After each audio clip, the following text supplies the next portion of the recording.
বিনা নোটিশে সড়ক ও জনপথ বিভাগের উচ্ছেদ অভিযানের প্রতিবাদে উত্তরাঞ্চলের সব পেট্রোল পাম্প অনির্দিষ্টকালের জন্য বন্ধ করে ধর্মঘট শুরু করেছে রাজশাহী বিভাগের সংশ্লিষ্ট খাতের মালিক শ্রমিক ঐক্য পরিষদ।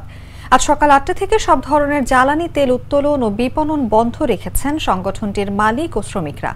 এর আগে মঙ্গলবার Bangladesh petroleum dealers distributors agents and petrol pump owners association Rajshahi বিভাগের সভাপতি মোহাম্মদ মিজানুর রহমান রতন ও সাধারণ সম্পাদক মোহাম্মদ আব্দুল জলিল স্বাক্ষরিত বিজ্ঞপ্তিতে বলা হয়েছে, মঙ্গলবার নওগাঁ জেলা সড়ক ও জনপথ বিভাগ কোনো ধরনের পূর্ব ঘোষণা, নোটিশ বা আনুষ্ঠানিক চিঠি না দিয়ে আকস্মিক উচ্ছেদ অভিযান চালিয়েছে। এই অযৌক্তিক ও অন্যায় অভিযানের ফলে পেট্রোল পাম্প মালিকরা চরম হতাশ ও ক্ষুব্ধ। এদিকে ধর্মঘটের কারণে জ্বালানি তেল না পাওয়ায় যানবাহন চলাচল ব্যাহত হচ্ছে।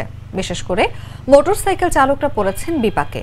যারা ধর্মঘটের খবরে আগাম জ্বালানি তেল সংগ্রহ করেছিলেন তারাই কেবল এখন মোটরসাইকেল চালাতে পারছেন।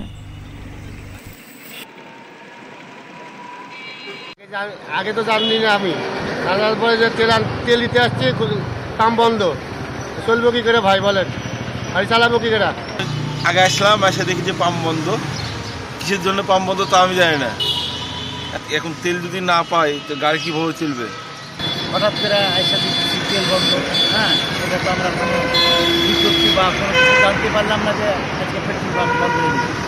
এই জন্য এটা আমাদের দুর্বিষহ। আমার একটা স্মার্ট সিদ্ধান্তে 25% গ্যাসের খরচ কমেছে। ভাবছেন কিভাবে?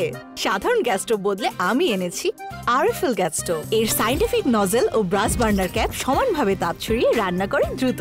তাই গ্যাসও বাঁচায় 25%, টাকাও বাঁচে 25%। আরএফএল গ্যাস স্টোভ নিরাপদ ও গ্যাস সাশ্রয়ী।